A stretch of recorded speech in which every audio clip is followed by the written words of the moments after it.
Viserys Targaryen here, and I just wanted you to know, Christmas is coming. All right, hello guys, and welcome back to the Grease Comics YouTube channel. And we are going to again be continuing our 25 days of Winds of Winter, and we're going to be talking about specifically in today's video, Robb's will. This is again a topic that came from one of my streams that I recorded while streaming. So again, I hope you guys all enjoy, and I will see you guys in the next video as well. Again, let's talk about this. So Robb's will is very interesting. It's led to a lot of debate. I would again, after you get out of the stream, or you can go now, I don't really care, but I would really watch History of Westeros' breakdown of Robb's will. They have a very good kind of like video or podcast on it. So it's like over 2 hours. It's fantastic. But the overall broad idea here is, who is Robb, who is the last king of the North, naming as his heir? And that's going to be very important, given like we're in a situation where there's no Stark right now ruling. And so when you have this situation in which Sansa has almost disappeared, when you have a situation where Arya is missing, most people think she's dead, a situation where it would appear very few people know that Rickon and Bran are alive, or if any, right? There are a few, right? There's a few. Then you have Jon, who right now is a bastard, but he's on the wall, so he has an oath, right? But how is that gonna work? Like, he did die, so does that release him from his oath? And even before his death, he was gonna break his oath anyway, basically. So a lot of questions come out of this, and it's all going to culminate right as the Boltons come down. And so the big question is, where is this will, and who are kind of the important like characters to talk about here? So this is something that I've kind of gone back and forth with, because the Robb's actual will, right? If there was a written document of it, there's only really two possibilities where it could be. One of them is it's in Seaguard with Lord Mallister, or it's with Galbert Glover and Lady Mormont in the Neck, probably with Howland Reed. And the reason I know, so History of Westeros, they do a counter that it doesn't make sense for the will to go with like Lady Mormont and Galbert Glover because they're going into war.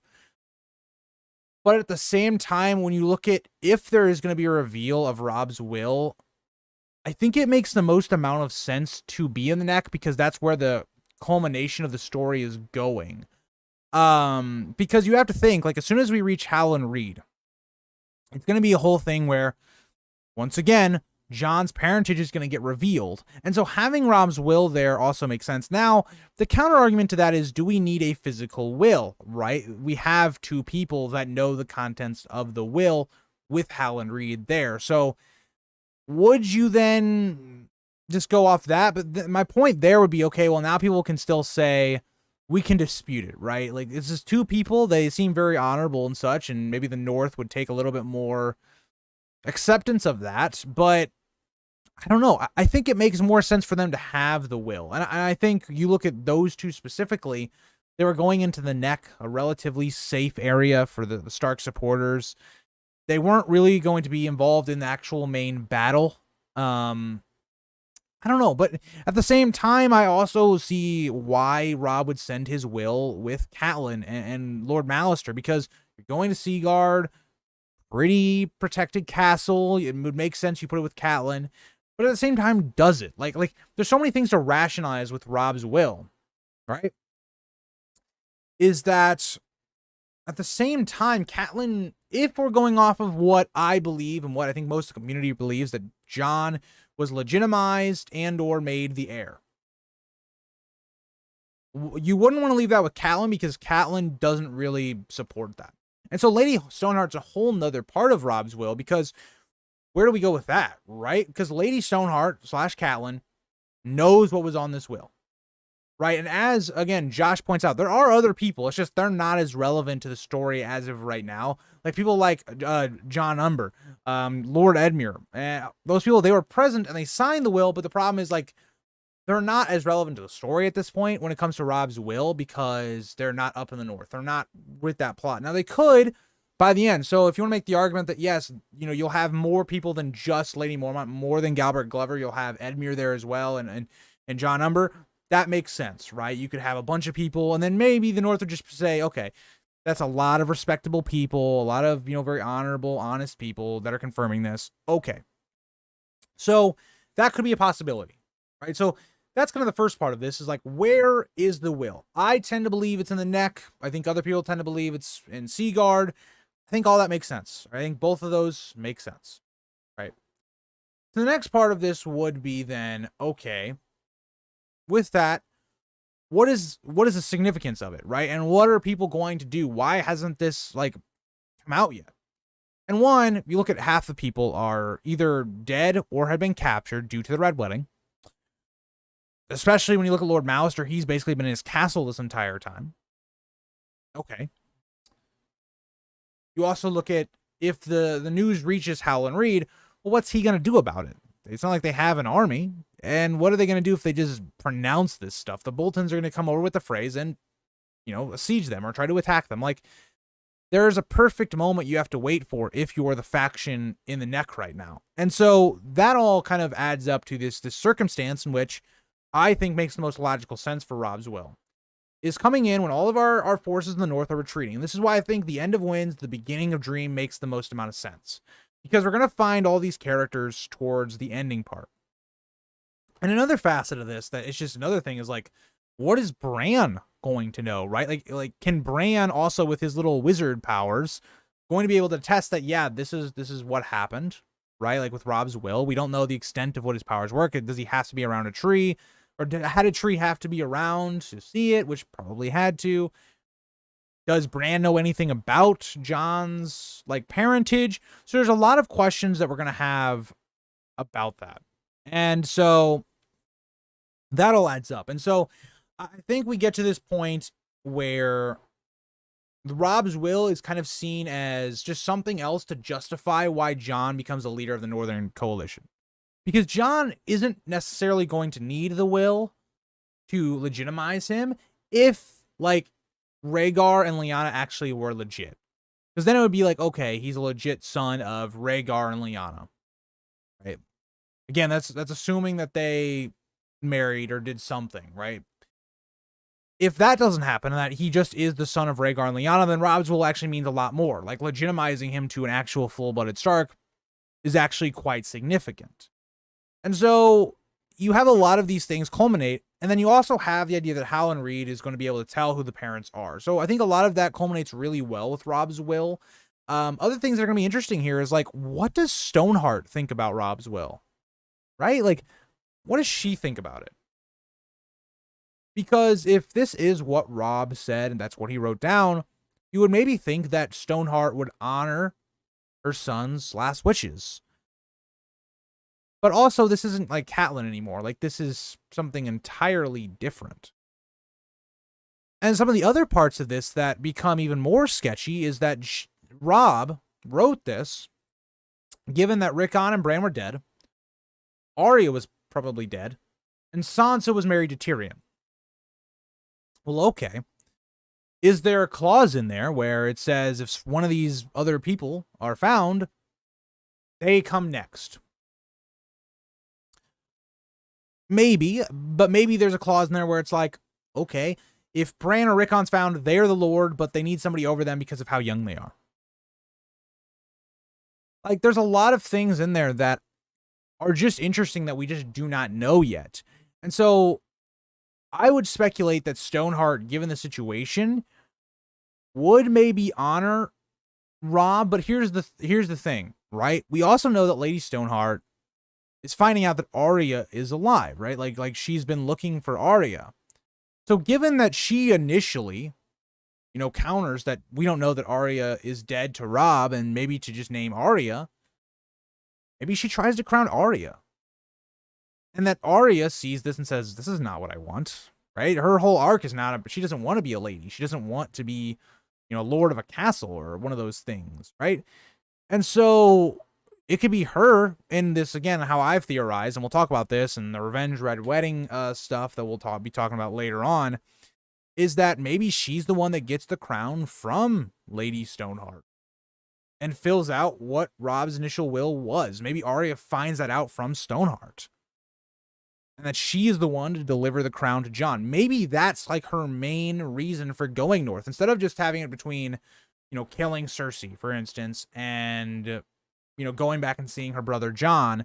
Maybe it's because she also has some purpose to go north, right? To deliver the crown. Like, that's another little wrinkle that you can kind of throw in there about Robb's will. I think Robb's will is one of the most interesting things about Winds of Winter. Like, how is it going to factor in?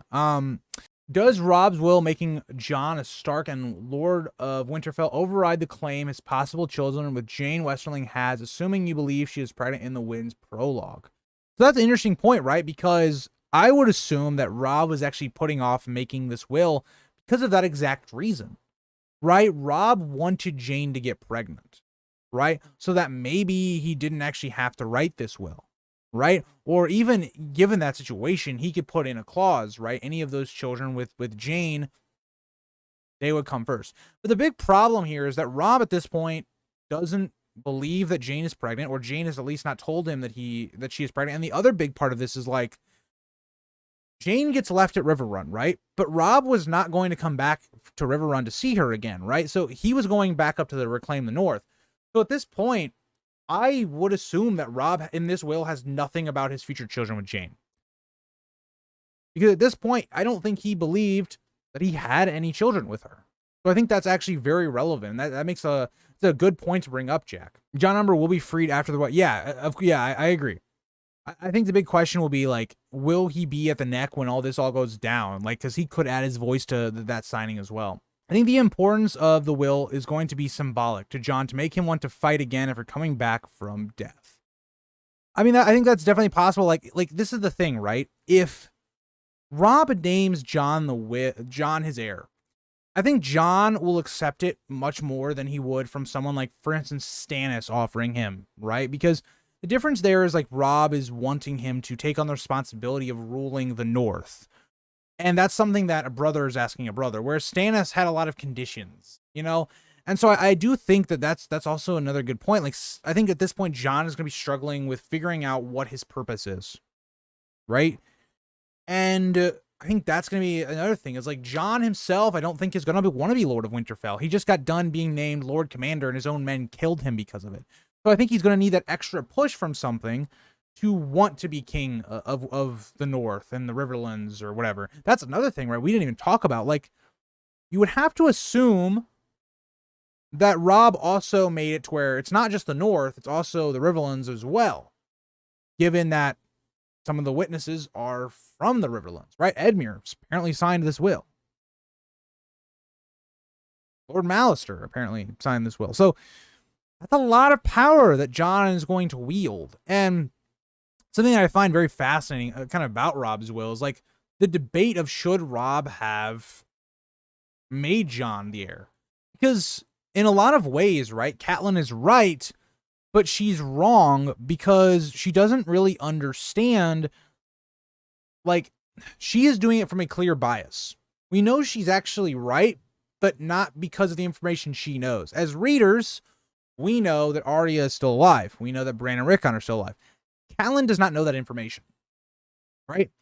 And so the big point of that is, like, okay, Catelyn is basically doing this out of hatred for Jon, and she's being very emotional. Whereas Robb is looking at this, like, clearly. Robb is looking at this going, who do I give this to, right? And Catelyn even, like, brings up a cousin in the Vale, which is just like, you want a cousin that I've never met, that has never been in the North, to rule the North. How do I trust that guy over Jon?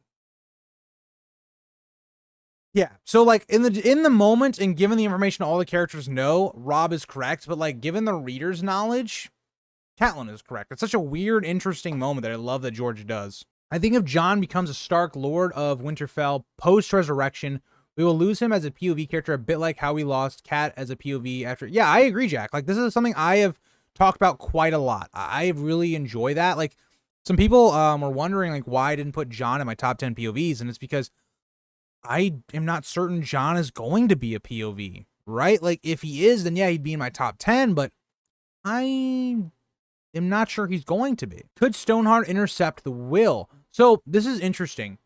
If the will is actually at Seaguard, she could. But if the will is already in the neck, which again, it would have been on its way before the Red Wedding even happened. What if it turns out that Robb's will was accidentally dropped to the water, and people who saw the will try to say something like, King Robb has said this, trust me, bro. Yeah, I mean, that's possible, right? Like, that is possible. I think the problem with that, though, is given how many people there are. Like, if it was just Stoneheart, if it was just maybe this person or that, maybe. But I think because of the characters of all of these people that we have, I don't think that's going to happen. You think the Freys have Robb's will? But my thing, so Jesse, though, my thing, if the Freys have Robb's will, they would have burned it. Like, they would have just burned it. I don't understand why they would, like, keep it. Like, it'd be bad for them to keep it. What if George watched your videos and makes Jon as the only POV? I mean, if he does, good on him. If that gets him to write, good on him. It'll be something.